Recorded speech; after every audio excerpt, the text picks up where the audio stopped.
وەک وەفایەک بۆ زانا و کەسایەتی کۆچکردووی دەڤەری باڵەکایەتی مامۆستا سولێمان پیرۆمەری ماڵبەندی سۆرانی کۆمەڵی دادگەری بە ئامادەبوونی مامۆستا عەلی باپیر سەرۆکی کۆمەڵی دادگەری کوردستان و وەفدی یاوەری و زانا و کەسایەتیەکانی دەڤەرەکە و بنەماڵەی کۆچکردوو مەراسیمی وەفایان ساز کرد. سەرۆکی کۆمەڵ ڕۆڵی مامۆستا سولێمان پیرۆمەری لە کاروانی ڕابوونی ئیسلامی بەرز نرخاند کە هەمیشە لێبڕاوانە و ماندوونە ناسانە کاری کردووە. من دۆستایەتی نزیکم لە خزمەتیدا هەبوو و تێکەڵیمان هەبوو و سەردانم کردووە چەند جار و چەند جار تەشریفی هاتووە. پێم خۆشە زۆر کە ئەم کۆڕ و مناسەبەتە بە بۆنەی یادکردنەوەی ئەوە ساز کراوە.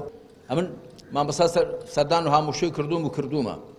مامۆستا پیاوێکی دنیا بەکەمگر بوو، پیاوێکی زاهید بوو، زۆر خەمی بە دنیاوە هەڵ نەگەر بوو بە پێوی کە من ئاگادارم. ماڵ و منداڵی هەبوو، 5 کوڕ و 7 کچ، ئینشاڵڵا هەمویان سەربەرز و سەلامەتن، خوای تەعالا زیاتر هیدایەتیان بدا، ئەوانیش و خزم و قەومی دیکەشیان. بەڵام مامۆستا دنیا بەکەمگر بوو، نەک دنیا نەویست، وشەی زوهد بە معنای دنیا نەویستی نییە. مرۆڤی موسڵمان دنیا ڕەفز ناکە، بەڵام دنیای لەلا کەم بوو وەکو دنیا بۆ خۆی کەمە.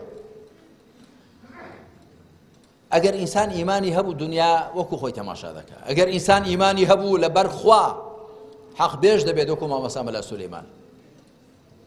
زۆر هەمووتان ڕەنگە لە من زیاتر بەسەرهاتی مامۆستا مەلا سولەیمانتان لابن کە جاری وا هەبوو قسەیەکی کردووە بە قیمەتی خوێنی سەری خۆی تەواو بووە، بەڵام کە بە حەقی زانێ و گوتوویەتی تەماشای نەکردو خەڵک بەچی لێ ڕازی دەبێت، تەماشای کردووە توێتی وەڵای من قسەی بۆ خوا دەکەم بۆ قیامەت دەیکەم، خەڵکیش بەڵێ پێی ناخۆشە و گوتوێتی منەوەی کە قەناعەتم پێ ئەوە دەڵێم و ئەوە دەکەم واوی قەناعەتیشم پێ نییە هێز ناتوانێت پێم بکات.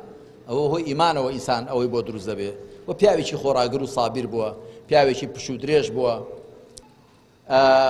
پیاوێکی پش و درێژ و نەپساو بووە، زۆر کۆچ و کۆچباری کردوون لەملا بۆ ئەولا. بەڵام گرنگەوەیە کە وەکو خوا دەفەرمێ وەما بەدەلوو تەبدیلە، هیچ گۆڕانکاریان نەکردووە. هەر لە مەراسیمی وەفادا پەرتووکێکی تایبەت بە ژیانی مامۆستا سولێمان پیرۆمەری ناسێنرا و درا بە ئامادەبووان. لای خۆشیانەوە زانان و بنەماڵەی کۆچکردوو سوپاسی کۆمەڵیان کرد بۆ یادکردنەوەی مامۆستا سولێمان پیرۆمەری و ئەنجامدانی مەراسیمی وەفا بۆی. بەڕاستی هەر ئەوە لە کۆمەڵی دادگەری چاڕوان دەکرێتەوە دڵسۆز بێ هەروەها بە وەفا بێ بەرامبەر ئەندامان و بەرامبەر خەڵکی خۆی و هەروەها بە تایبەتی بەرامبەر زانایان، چونکە هەر ئەوەی لێ چاڕوان دەکرێ و هەر ئەوان بە شایستیاوەزان کەوا ڕێز لە زانانی ئاینی پیرۆزی ئیسلام بگرن. لێرەوە دووبارە زۆر سپاسی هەموو لایەک دەکەین، سپاسی یەکە بە یەکەی ئامادەبوانیش دەکەین، سپاس بۆ ئامادەبوونیان. ئاماز لەو مەراسیمە ئەوە بوو بەڕاستی ئێمە وەکو کۆمەڵی دادگەری ڕۆڵ و بەرخودان و وەفاداریمان هەبی بەرامبەر ئەو مامۆستا بەرزانێک کەوا لە کاری سەحوەی ئیسلامیدا جێپەنجەیان دیار بووە، لە چارەسەرکردنی کێشە کۆمەڵاتەکان جێپەنجەیان دیار بووە. بۆی ئەو زانە بەڕێزانەمان ئەو کەساتە بەڕێزانەمان لەبیر نەچن. واجبێکی ئیسلامیە، واجبێکی شەرعە، واجبێکی میراتی پێغەمبەر صلی الله علیه وسلم کە ئومەتی ئیسلام بە ئیمامەوە بە پێشەوانەوە جوانە و ئەمە وەفاداریەکە نوکردنەوەیەکە لۆ خزمەتی ئەم دینە جوانەی کە لە مامۆستانی بەڕێزی ئیسلام لەبیر نەکرێت. پێغەمبەری خوا صلی الله علیه وسلم فەرمیێت یەک لە نیشانەکانی ئاخری زمانی ئەوەیە کەوا موسڵمانان بەداخەوە زۆر جار شاهیدی حەقەت مەکەن و شاهیدی نەحەقیش بە ئاشکرایی دەرئەبڕن. مامۆستا سولێمان پیرۆمەری لە ساڵی 1953 لە گوندی پیرۆمەری دەڤەری باڵەکایەتی لەدایک بووە. هەر لە منداڵیەوە نێردراوە تا بەرخوێندن و خوێندنی مەلایەتی تەواو کردووە. زانایەکی حەقبێژ و چاونەترس بووە.